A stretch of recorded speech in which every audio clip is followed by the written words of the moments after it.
Okay, this review is about Chapter 5, and that's mostly about linear and quadratic equations and solving them. So, here's some thoughts.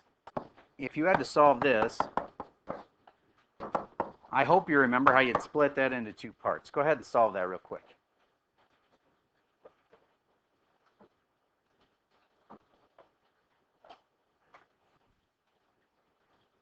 Actually, make it equal to 1. I apologize. Make it equal to 1. It'll just work nicer.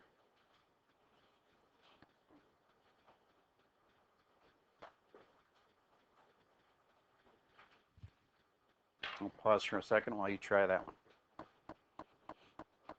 Okay, you should have said 5x minus 4 was equal to 1, and 5x minus 4 was equal to negative 1. Because what's underneath the scribble here has to come out to either 1 or negative 1, because that's what the way absolute values work. If you have negative 1 in here, it works.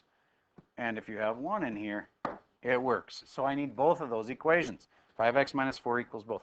If you look at them, they're just the same, except there's a negative on that one. All right, and then I solve it down, and I get 5x equals, add 4 to both sides, 5, and x equals 1. And add 4 to both sides, 5x equals, let's see, if I add 4 to that, I'm going to get positive 3, so x equals 3/5. So there's two answers, 3/5 and 1. Raise your hand if you got that one right. Okay, good. Now let's say I had said greater than or equal to 1. That would actually just add one little tweak to this. It's the same two key points, but do you get that this arrow is a hint that it's like the end of a number line, and therefore our answer is a range of answers, things that are bigger than this or less than that. So the two key spots are 1 and 3/5. Here's 3/5, and here's 1, and those are the two key spots. Do those spots work? Well, they make it equal 1, so it's, since I said or equal to, those spots work. They make it equal to 1 when you stick them in. So then I got to test, where else does it work? Does it work over here or in here or in here? And if you test just one thing at a time, it works. There's other ways to do it. But if I'm going to just stick in 2, because that's bigger than 1, I stick in 2 and I test if that works. Watch. This will be 10 minus 4 is 6. Absolute value of 6. Absolute value of 6 is definitely bigger than 1. So it worked. So I shade out there. How about in between 3/5 and 1? That's a little bit of a pain.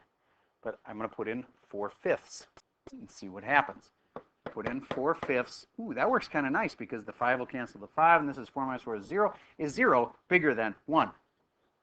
No, it isn't. So it doesn't work in there. And then last, it probably works things that are smaller than 3/5. My favorite thing is 0. I'm going to put in a 0. And then I have 5 times 0 is 0. Minus 4 is absolute value of 4 is 4. Absolute value of negative 4, which is 4. And is 4 bigger than 1? Yep. So it works there. Cool. I have checked it, and that's my answer. All right. So solving equations. Well, quadratics, I mentioned quadratics. That's not a quadratic. That's an absolute value. But if you're going to solve a quadratic, you have quadratics are like this. X squared plus 6x minus 4 is equal to 0. And then if you can factor it, you should. And if you can't factor, what would you use? Quadratic formula. That's an important follow-up. If you can factor it, you should. Can you factor this one?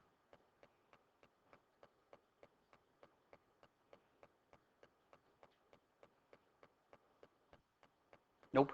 I don't think you can. Anybody see a way to factor it? Okay. And therefore, it could still be solved, and you'd find two answers with the quadratic formula. But I'm going to change it so that it does factor nicely. And then I'm going to add this little tweak. Is greater than 0. And I'm sorry, I should say minus 7. There we go. There. Now that'll factor. And that'll remind you that, again, with a greater than sign, you got to put it on a number line. So your two key points you get will be spots on a number line. I'll pause for a second while you try that.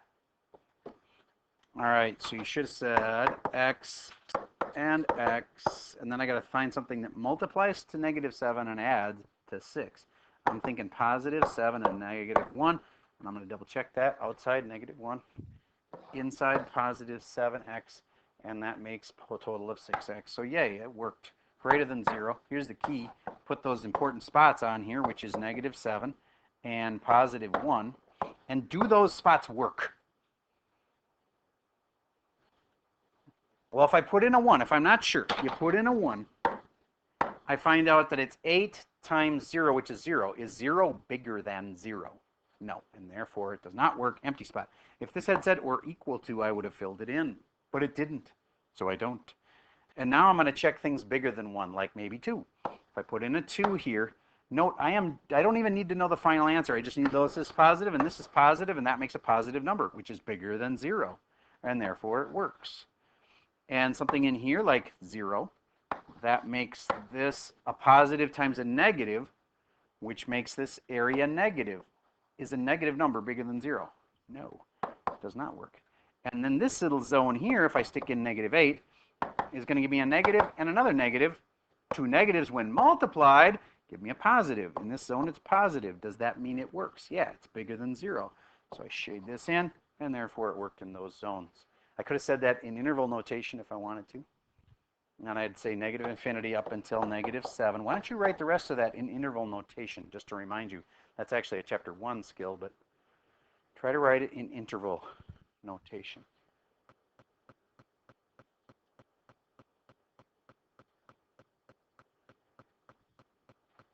Did you remember the little union thingy? 1 to infinity? Raise your hand if that's in your wheelhouse. You can handle that. Okay, good. So that was a lot of factoring. How about if I just gave you a quadratic here, and I didn't say equals 0? What's the difference? In other words, before it was equaling 0 or bigger than 0.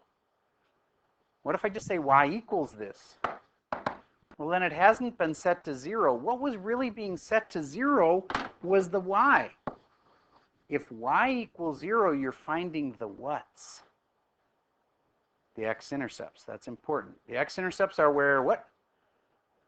Y equals 0. And if the x equals 0, you're finding the y-intercepts. Okay, good. So find for me the x and the y-intercepts of this graph. I'd like them in point form. Something comma something. Find the x and the y-intercepts. Next, I'd like you to find the vertex of this guy for me. Do you remember the formula for the vertex? It's kind of part of the quadratic formula as a hint.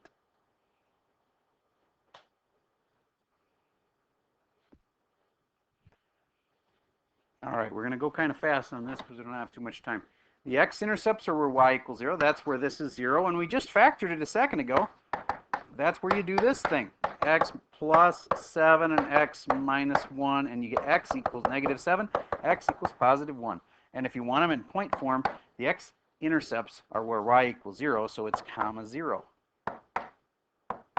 And this would be -7, 0. This would be 1, 0. Okay, there's your x-intercepts, where y equals 0. Now I want to figure out the y-intercepts, which is where x equals 0. Well, if I stick in an x equals 0 right here and here, then I see that y equals -7. And if I want it in a point form, the y goes there. And then since this is now, this is just a y again, we have set x equal to 0. We're finding the y-intercept. And it's at -7, comma, oopsie, 0, comma, -7, because the y-intercepts are where x is 0. That's why that has to be a 0. Okay, and now how about the vertex of this thing? Who can pull up that little equation out of your brain that's a little dusty maybe?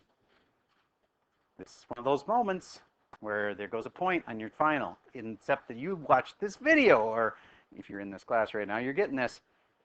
X equals -b over 2a tells you where the vertex is. Did you remember that? You learned that earlier this year. I'd write it down if I were you. It increases the probability you remember it. What does that formula do again? Tells you the what? Tells you the vertex. Now technically it only tells you the x of the vertex, but once you know that, you can stick that in and figure out what y is. All right, so let's do it for this problem. What's -b in this problem? negative 6 over 2a, which is 2 times 1, which is 2. And so then what's x equal to? Negative 3. Now, is that a point? No. That's the x of the vertex. And therefore, the vertex must be at negative 3 comma something. Go stick the negative 3 back in here, and you get 9 and negative 18 and negative 7. And let's see, what does that all add up to? Negative 9 minus 7 is negative 16, I believe. Can anybody verify that for me? Okay, good. So that's how to find a vertex.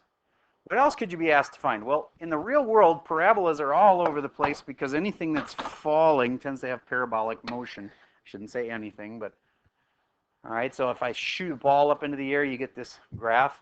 You get the y-intercept we've already talked about. We've already talked about the x-intercept. We've already talked about the vertex. All right, so then the only other thing is, what if I said time was equal to 1, like 1 second? Where's the ball in 1 second? Where would you put that? If this is my equation, wait, and if it's going to be upside down, now I got to throw a negative in front of it. There. Remember how that makes it upside down and therefore travels this kind of a path? Because it's reflected, it's flipped. Okay, then if I have a negative in front, now I could say at time 1, where is it? Well, which one's time, x or y?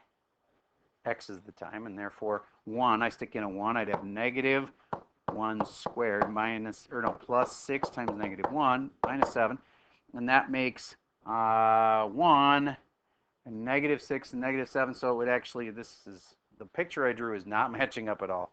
But I would get, when I stick in, oh, I was sticking in negative 1, that's dumb. It's 1, sorry, it's positive 1. Okay, so after 1 second, I am at negative 1 and a minus 7 makes negative 8 and positive 6, negative 2. How could that be? Well, maybe this thing happens so fast that at 1 second, it's down there. That actually could happen. All right, this also started 7 below the surface. So again, this graph was just a rough sketch. It is not close to the right answer. It would actually be down here and going like that. Anyway, moral of the story is if you want to find a time, you just stick in x is whatever that time is. And if they say 3 seconds later, you go stick in x equals 3. All right, next topic within this was, okay, pretty much covered most of it. There was regression in this chapter, but the good part is you had to use a calculator to do that. And since you know you don't have a calculator, you can pretty much rule out that regression can't be on the test. You know what I'm saying? Or if it is regression, they're going to have to tell you the equation, and then maybe you use the equation. I'll just talk about that for a second. So you had data like 2.5, 3, 3.5, and then you got 200, 220, and 260 or something. So this is our x's, these are our y's. If they give you an equation for it that they've calculated, let's say they come out with 2.8x plus 300 or whatever. Now, if they give you the equation, you'd have to be able to use that. And again, this is assuming the numbers stay really nice because there's no calcs on the test. If they give you this is 4, then they've told you x is 4, and they'd want you to figure out y. What would you do? Well, if x is 4, you stick a 4 in for x. Not that complicated. Just multiply by that, and you'll get your answer. I'm not saying that this red equation exactly is right. I'm just saying whatever the equation is, if they give you an x, you stick it in the x spot. It's just sometimes they are a little more obscure about which one's x and which one's y. Like they might say the time is 40 years. We'll have to figure out if that's an x or a y. Okay, that's all I have to say about Chapter 5, which is, yeah, that's all I got for you.